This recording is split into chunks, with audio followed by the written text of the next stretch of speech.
마가복음 6장 30절에서 33절의 말씀입니다.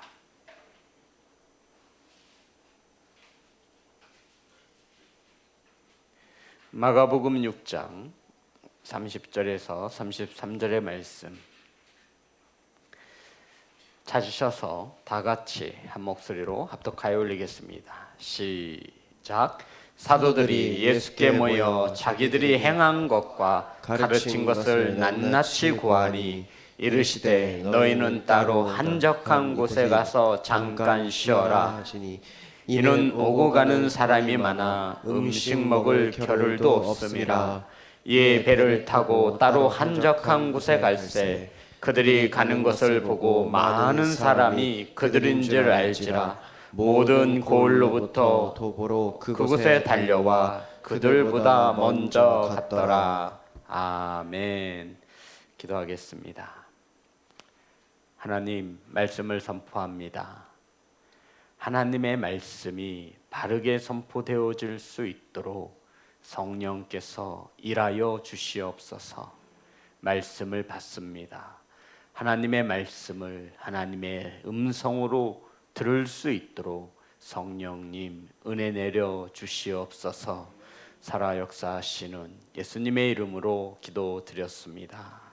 아멘. 앞으로만 인사 나누겠습니다. 사랑합니다. 축복합니다.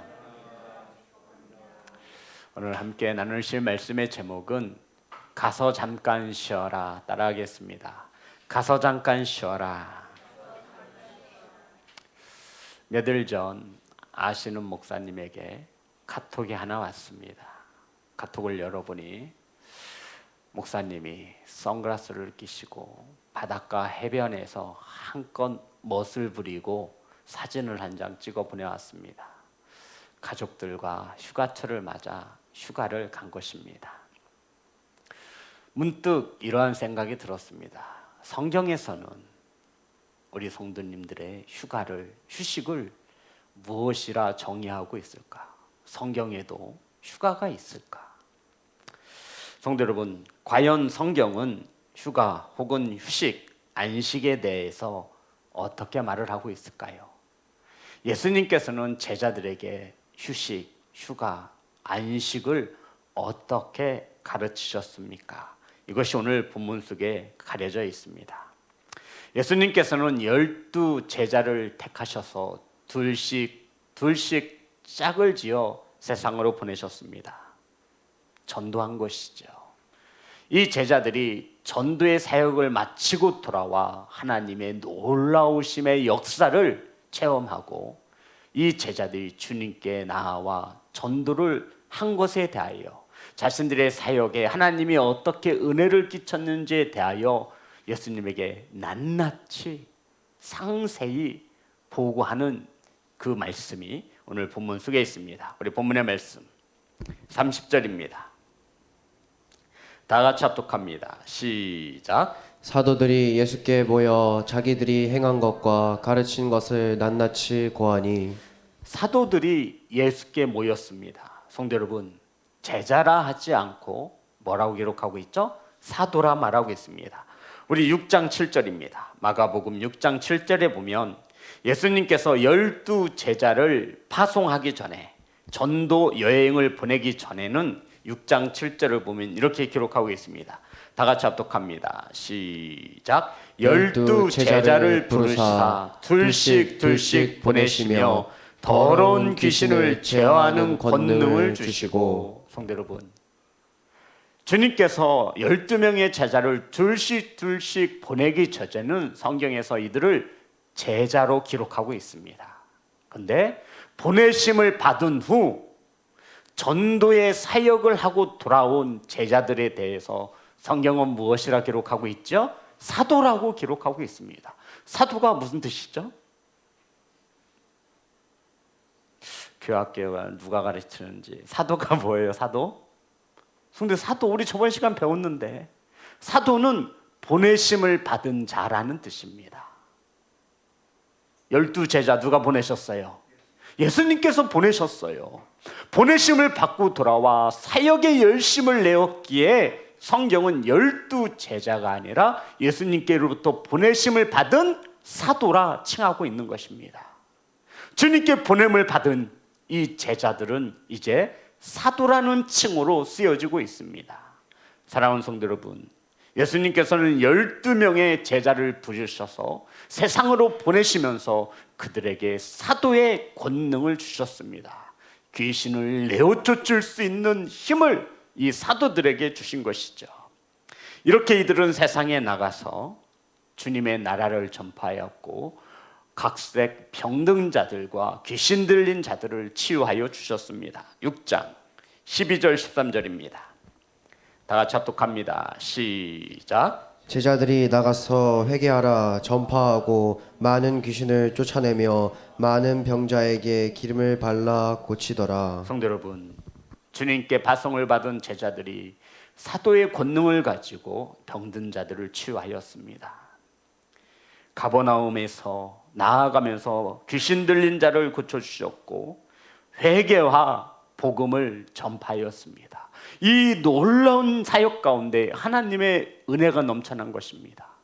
제자들은 흥분한 나머지 주님께 나와 주님께 모여들었습니다. 그리고는 낱낱이 보고하였습니다. 주님, 제가 전도를 하는데요. 주님, 제가 회개하라고 선포하는데요. 주님, 제가 복음을 전하는데요. 병든 자들이 고침을 받고 귀신 잘린 자들이 깨끗임을 받았습니다. 주님, 사역 열심히 하고 돌아왔습니다. 이렇게 낱낱이 보고하는 시간을 가졌다라는 것이죠. 그런데 주님께서 이러한 제자들에게 이제 그만, 너희들은 좀 가서 쉬어야겠구나. 31절입니다. 6장 31절 다 같이 합독합니다. 시작. 이르시되 너희는 따로 한적한 곳에 가서 잠깐 쉬어라 하시니 이는 오고 가는 사람이 많아 음식 먹을 겨를도 없음이라. 자, 30절부터 31절을 이번엔 이어서 함께 읽겠습니다. 시작. 사도들이 예수께 모여 자기들이 행한 것과 가르친 것을 낱낱이 구하니 이르시되 너희는 따로 한적한 곳에 잠깐 쉬어라 하시니 이는 오고 가는 사람이 많아 음식 먹을 겨를도 없음이라. 제자들이 전도 여행을 마치고 하나님의 역사와 하나님의 놀라우신 사역에 대하여 예수님께 고잘고잘 막 이렇게 보고하는 거예요. 이해되신 거죠? 그래서 성경은 낱낱이 구하니 정확하게 하나도 빠짐없이 아주 세세하게 구하였습니다. 이런 보고를 받은 주님이 그래? 참 잘했구나. 너희들 정말 수고했다. 자, 이제는 어느 동네로 갈까? 자, 이제 어떤 사역을 할까? 이렇게 말씀하시지 아니하고 주님께서 제자들에게 쉴 것을 권면해 주셨다라는 것입니다. 성도 여러분, 예수님은 제자들이 한적한 곳에 가서 쉴 것을 말씀하셨습니다. 왜 주님은 제자들에게 쉼을 가지라고 말씀하셨겠습니까? 바꿔 말하면 주님은 무엇 때문에 제자들을 쉬라고 하셨겠습니까? 휴식이 왜 필요한지를 본문은 설명하고 있는 것입니다. 제가 신학생 때 제가 존경하는 교수님이 있었습니다. 그분은 한 학기에 목회학을 가르치셨어요. 목회학. 말 그대로 목회자 후보생인 신학생들에게 목회의 사역을 어떻게 하면 효과적으로 잘 할 것인지, 성경적으로 목회를 어떻게 해야 주님이 기뻐하실지, 어떤 목회를 행해야 부응할지에 대하여 가르치는 교수님이셨습니다.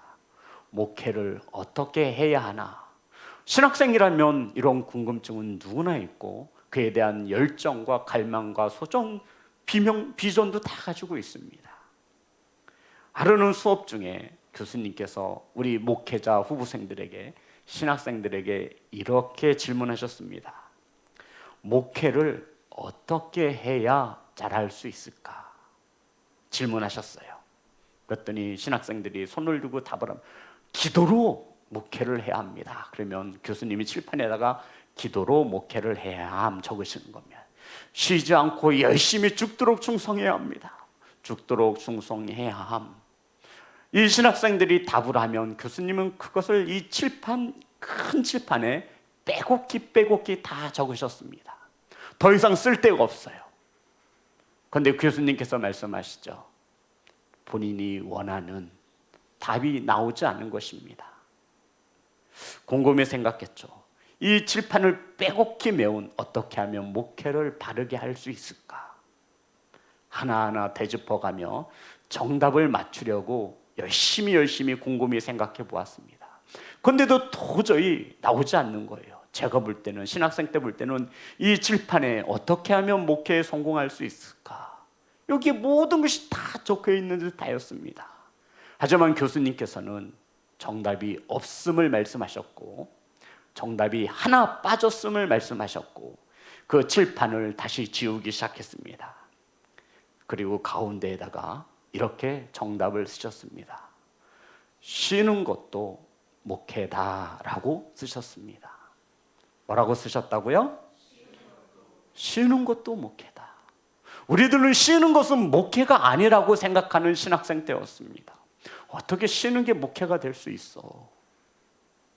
죽도록 해야지, 열심히 해야지, 최선을 다해서 해야지.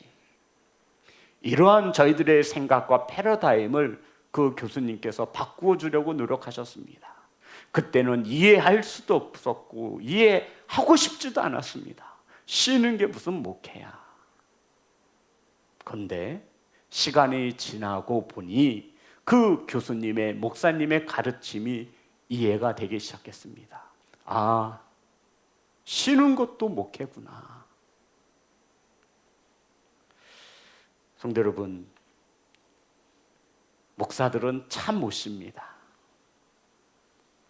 첫 번째로 주님께 죄송하고, 두 번째로 성도들께도 죄송하기 때문이에요. 아우, 우리 성도님들 고생하시는데, 힘든 여름을 나는데 어떻게 쉴 수 있어? 쉬어도 쉬는 것 같지도 않아요. 왜냐하면 설교 준비를 또 해야 되잖아요. 그런데 주님께서 사역하고 돌아온 제자들에게 쉴 것을 말씀하시는 것이죠. 사랑하는 성도 여러분, 중요한 것은 주님께서 제자들에게 쉬라고 말씀하신 겁니다. 성도 여러분, 쉴 때 쉴 수 있는 성도가 되기를 간절히 소망합니다. 그런데 주님께서 제자들에게 어디서 쉬라고 했냐 이거예요.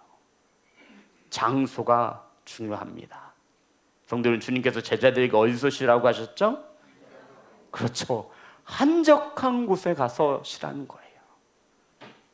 한적한 곳은 성경이 쓰여진 헬라어를 보면은 에레모스라고 하는 단어를 썼는데 이것은 광야, 사막이라는 뜻을 가지고 있습니다. 그래서 주님께서는 제자들에게 야, 너희들 이제 좀 쉬어야 돼 하면서 한적한 곳에 가서 쉬라고 하시며 그곳의 장소를 뭐라고 말씀하셨냐면 너희들은 광야로 가서 쉬어라, 사막으로 가서 쉬라고 말씀하셨습니다. 성도 여러분, 아니 광야에서 쉬는 게 무슨 쉼이에요. 에어컨 시원하게 나오고 호텔 가서 쉬어야죠. 맛있는 거 먹으면서 시원한 곳에서 우리는 쉬는 게 휴식이라 생각하는데 주님은 다르게 말씀하시는 것이죠. 얘들아, 한적한 곳, 배 타고 좀만 나아가면 광야가 있으니 사막이 나오니 그곳에 가서 너희들은 잠깐 쉬라고 주님이 말씀하신 것입니다. 사역에 지친 제자들이 오고 가는 사람이 너무 많아서 식사할 겨를도 없는 것을 아신 주님께서 제자들에게 한적한 곳에 가서 잠깐 쉬어라 말씀하셨습니다. 성도 여러분, 한적한 곳, 광야는 쉽게 말해서 인적이 드문 곳을 말하는 것이죠. 방해받지 않고 온전히 쉴 수 있는 한적한 곳 말입니다. 그래서 목사님들이 한적하게 쉴 수 있는 곳이 어디예요? 기도원이에요. 기도원으로 가는 거예요. 그래서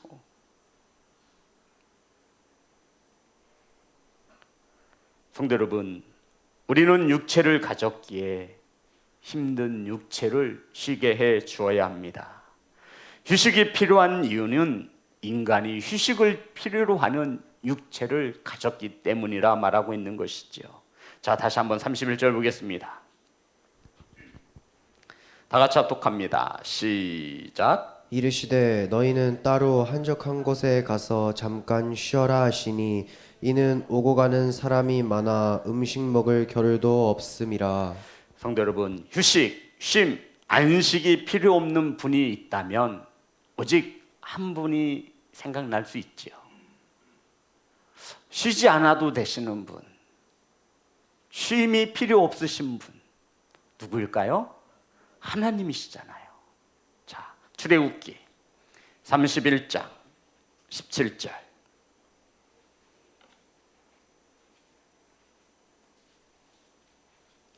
출애굽기 31장 17절.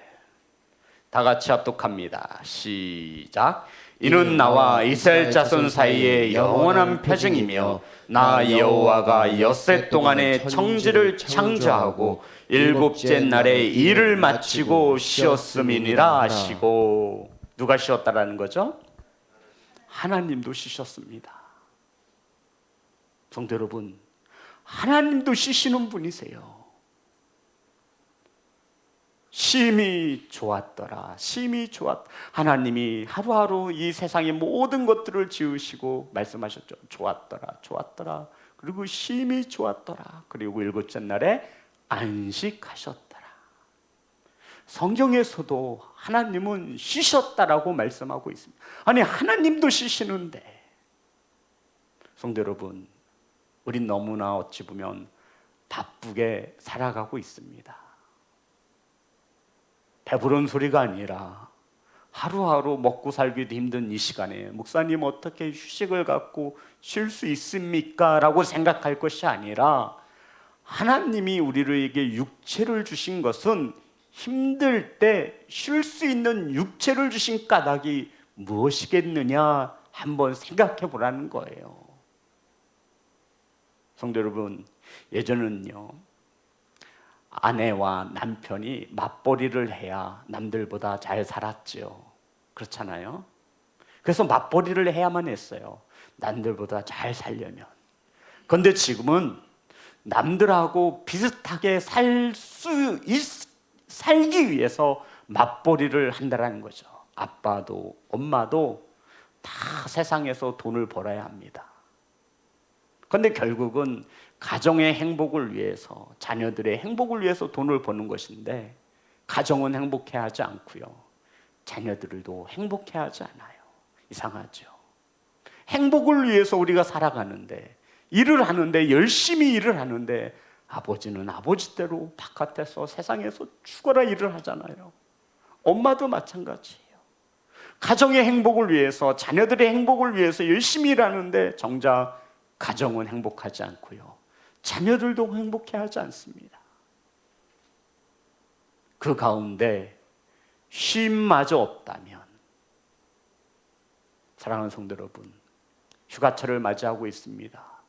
무더운 여름철을 맞아 한적한 곳에 나아가셔서 사랑하는 가족들과 자녀와 함께 쉼을 가지시는 지혜로운 성도가 되시기를 간절히 소망합니다. 주님께서도 쉬라고 말씀하시고 하나님께서도 쉬셨다라고 말씀하시는데, 저와 여러분도 휴가철을 맞아 쉴 수 있기를 소망합니다. 하나님도 쉬셨고 주님도 쉬셨습니다. 그리고 육체를 가진 저희들도 쉬셨습니다. 그리고는 주님께서는 이러한 자들을 부르시지요. 마태복음 11장 28절부터 30절입니다.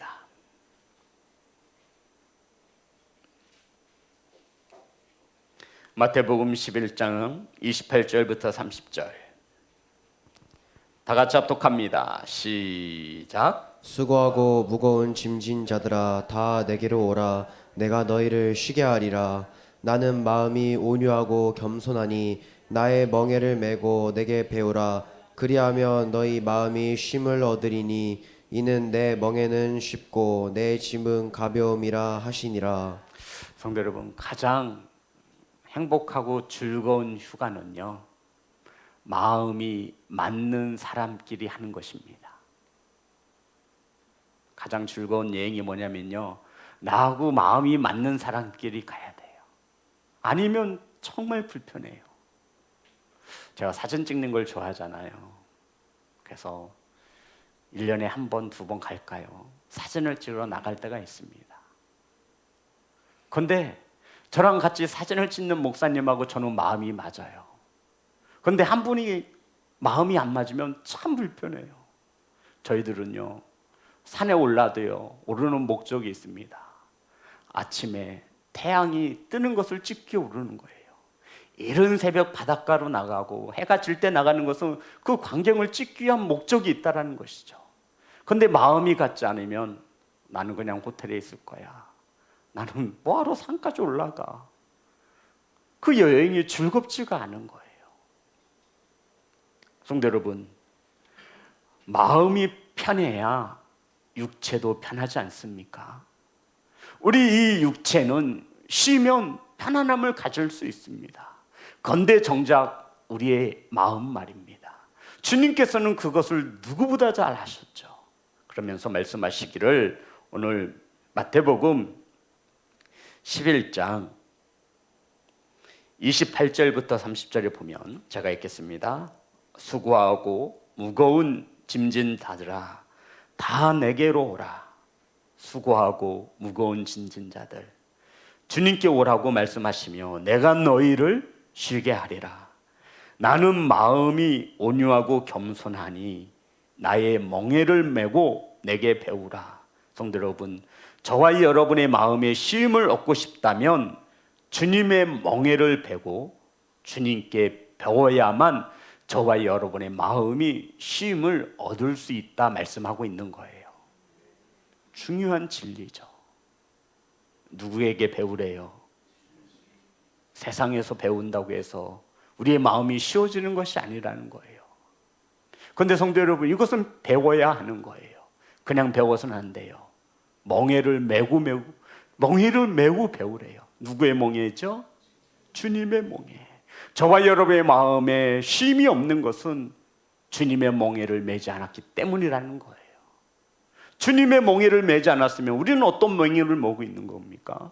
세상의 멍에, 나의 욕심의 멍에, 염려와 근심의 멍에를 메고 있는 겁니다. 그러니 그 짐이 너무나 무거운 거예요. 그것을 아셨던 주님이 내가 너희들을 쉬게 하리라. 성도 여러분, 구원받았다 하여 멍에가 사라지는 것이 아닙니다. 가벼워지는 거예요. 아멘. 성도 여러분, 한번 묵상해 보세요. 저와 여러분이 구원함을 얻었다 해서 멍에가 없어지는 것이 아니에요. 멍에가 뭐해진다고요? 가벼워진대요. 주님의 멍에를 메고 주님께 나아갈 때 주님은 우리 마음에 무엇을 주십니까? 쉼을 주신답니다. 쉽게 말씀드리면 너희들이 쉬고 싶거든 나의 사역, 나의 비전을 가지고 나의 길, 십자가의 길에 있을 때 너희들은 비로소 마음에 쉼을 얻을 것이라는 것입니다. 그런데 우리는 마음을 쉬기 위해서 세상을 찾습니다. 주님이 주신 멍에는 귀찮기만 한 거예요. 유난히 무겁게 느껴지는 거죠. 근데 주님은 그렇지 않대요. 너희들이 힘들고 수고한 이유는, 무거워하는 이유는 나의 짐을 메지 않아서 그렇다라는 거예요. 나의 멍에를 메지 않기 때문이라는 것입니다. 성도 여러분, 어떤 아버지가 자식에게 더 무거운 짐을 주겠습니까? 무거운 짐은 누가 지는 거예요? 아버지가 지는 거예요. 자식들에겐요, 가벼운 짐을 주고 싶어 하지요. 그런데 철이 들난 자녀는 아버지가 나한테 무거운 짐을 주나? 아버지는 자기가 가벼운 짐 주고 나한테 무거운 짐 주는 거 아니야? 이렇게 의심하기도 해요. 하지만 아버지의 사랑은 변치 않습니다. 예수님의 멍에는 쉽고 예수님의 짐은 가볍습니다. 아멘. 사랑하는 성도 여러분, 저와 여러분이 가야 할 길은 쉽지 않은 길입니다. 저와 여러분이 서 있어야 하는 십자가의 길은 고난의 길입니다. 절대로 저와 여러분이 구원받았다 하여 짐이 사라지는 것이 아니라 그 짐 주님 앞에 내려놓을 때 가벼워질 수 있음을 믿으시기를 주의 이름으로 축복합니다. 성도 여러분, 그래서 예수님과 함께 매는 멍에는 가볍고 예수님과 함께 지는 짐은 가볍다라고 말씀하고 있어요. 성도 여러분, 우리 자녀들이 힘들게 짐을 지면 우리 아버지들 어떻게 해요? 가서 들어주잖아요. 동행해야 들어주죠. 동행해야, 옆에 있어야 들어주죠. 주님 가시는 길에 같이 서 있어야 들어줄 거 아니에요. 주님은 십자가의 길에 있는데 난 세상 길에 있어요.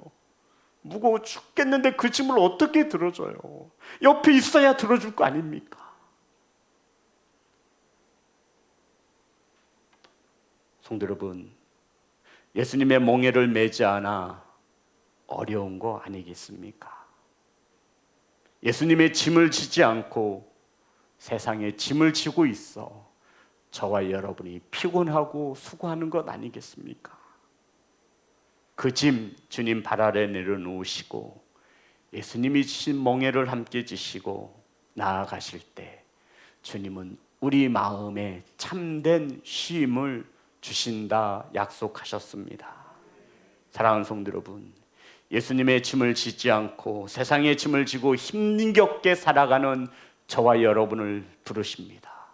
수고하고 무거운 짐진 자들아 다 내게로 오라. 내가 너희를 쉬게 하리라. 아멘. 성도 여러분, 예수님의 이 부르심에 순종하시기를 간절히 소망합니다. 시간을 내시고 환경을 만드시고 기도하셔서 올 무더운 여름 한적한 곳에 나아가셔서 육체를 쉬게 하시고 그곳에서 다시 주님의 멍에를 맬 수 있는 마음의 쉼을 얻어 주님의 귀한 사역을 기쁘게 감당하시는 지혜로운 성도가 되시기를 주님의 이름으로 축복합니다. 찬양하여 올리겠습니다. 생명과 바꾼 주의 사랑을